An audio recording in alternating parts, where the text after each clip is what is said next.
Let's have an honest conversation about my experience solo traveling through Namibia as a Black woman.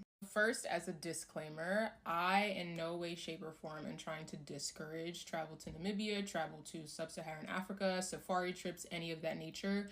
Namibia is the most beautiful country that I have stepped foot into, and I think it's one of the most beautiful countries in the world. I would not trade my trip for anything. I think everyone should experience it. So for context, I recently, I want to say 1 to 2 years ago, made a commitment to prioritize travel to countries that have populations of people that look like me. So traveling to countries where the native population is Black. You hear about the horror stories, people traveling to Italy and having racist experiences, people traveling to different parts of Europe and having negative experiences. And I just felt that I do not want to spend my hard-earned money going to places where I'm going to be mistreated. I'm not going to pay to be mistreated when I travel. On top of that, I feel like people generally do not know the beauty that Africa has and what it has to offer in terms of tourism. So me being in the position that I am, one, because I have a personal desire, but also because I have a desire to share it with other people online,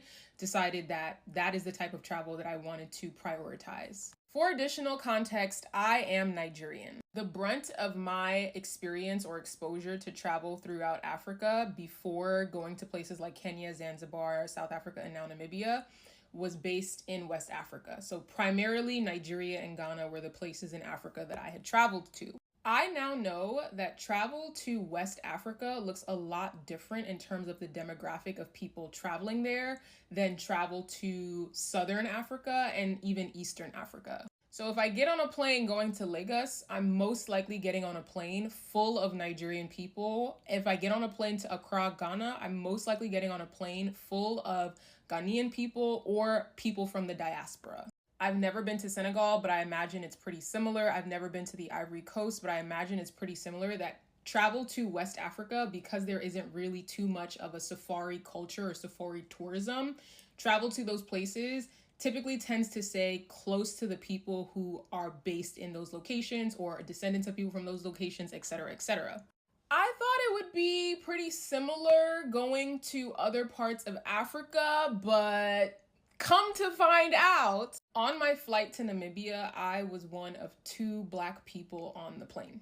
And that is when I realized that on the tourism side of things, I was going to be in the minority for the entire trip. I'm used to being in predominantly white spaces, so that's not an issue for me. But what was kind of jarring was being in a place like Namibia or being in an African country and having the people around me kind of question or wonder what I was doing there. So I'll give 3 anecdotes that paint a better picture of what I experienced. Number 1, when I got on the plane from Johannesburg, South Africa to Namibia, as I've mentioned, I was one of 2 Black people on the plane. My seat was next to someone who was a Namibian national, but ethnically he was not Namibian. If you don't know, Namibia was a German colony for some time. And again, much like parts of South Africa, I'm starting to realize that unlike Nigeria, where I feel like colonists didn't just set up camp there, German colonists or German colonizers didn't necessarily go back. So that is to say that even though this man was a Namibian national, racially he was white. He struck up conversation with me, asked me where I was from, and I mentioned that I was from New York and Nigerian, and that's also a whole separate conversation.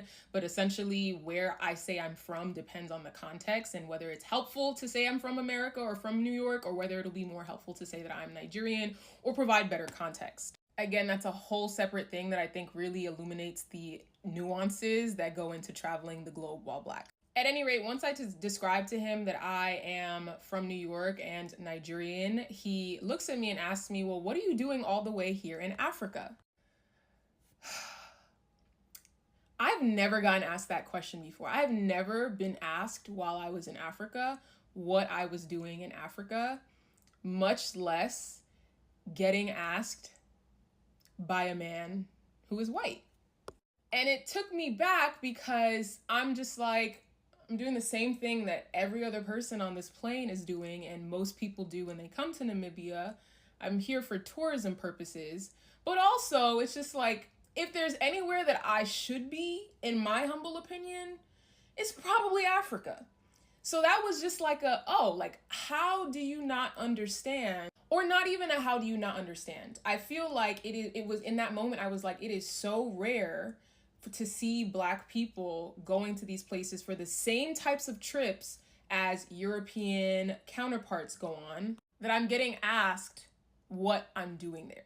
I don't think his question was insidious, and I don't think any of the people that I mentioned in this story or in my anecdotes were insidious or meant any harm. But again, I still do think it just shows the state of what it is like to travel while Black to these places. Before I move on to the second anecdote, I will say that once I landed in Namibia and met my tour guide, he was a Black Namibian man.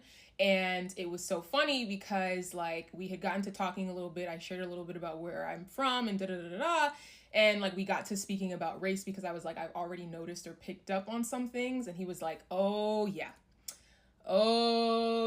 He was like, some people are going to see someone like you and they're going to expect to see a white man that follows, because it is not the case that a Black woman is here unless she is with a white man. And again, I think that says a lot. And I will add that the other people that I met on the trip that were Black women were there with their white partners. So he was right in that regard, at least for the little snippet of time that I was in Namibia. The second anecdote I'll give is on my last day in Namibia. I went on a leopard tracking drive, and on my truck, there were two other couples. One was from the Netherlands and one was from Germany. During our sundowner, which is when we stopped to have drinks and snacks and just talk about the excitement of seeing leopards, we started sharing where we were from, going around, all of those things. And, you know, they shared that they were from the Netherlands. They shared that another shared that they were from Germany. And of course, I'm there by myself. And I mentioned that I was from New York. And the woman from the Netherlands looked at me and asked me, like, are you Namibian? And I told her, no, I'm Nigerian, but I just really like traveling throughout Africa. Again, I don't think it was an insidious question, but I think it's very interesting that for them, it's, oh, you're in Namibia because you're tourist, but for me, I'm here because I'm Namibian. Like, I can't be in the same space doing the same activity as you as the same type of traveler as you.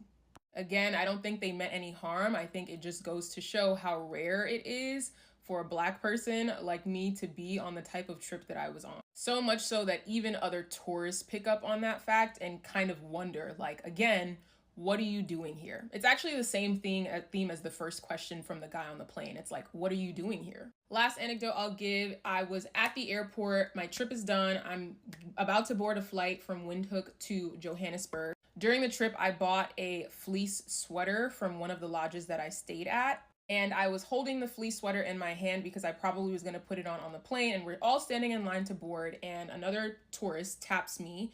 And she goes, and she, she was. And she goes, oh, do you work there? And of course I was like, no, I stayed there. Again, I'm sure she meant no harm. Or at least I would love to believe that. But she smiled. She was cute. I'm sure she meant no harm. But again, I can't help but wonder that if I looked like her and was holding the exact same sweater, that her question might have been, oh, did you stay there instead of do you work there? The context we were in was an airport full of other tourists. And so the chances that I was simply another tourist was really high, especially considering what I was wearing compared to what everyone else was wearing as well. But the first inclination on her part was to think that I worked there. And the first inclination on the other tourist part was to ask or to think that I was Namibian. And the first inclination of that other man's part was to ask, what are you doing here? I definitely understand the barriers to enjoying and experiencing a type of trip like this. One, the distance from New York to Namibia. Two, the cost of a trip like this. Three, there's the general interest in just seeing wildlife and seeing the beauty of Namibia. Never mind the structures that make it easier for people from Europe to travel over people within the African continent. This will not stop my desire to experience safaris in other countries, though I imagine the experience is probably going to be similar, just in terms of being the minority, just in terms of people trying to place me and guess what I'm doing there. So in this very long 10-minute video, I figured it was at least worth discussing.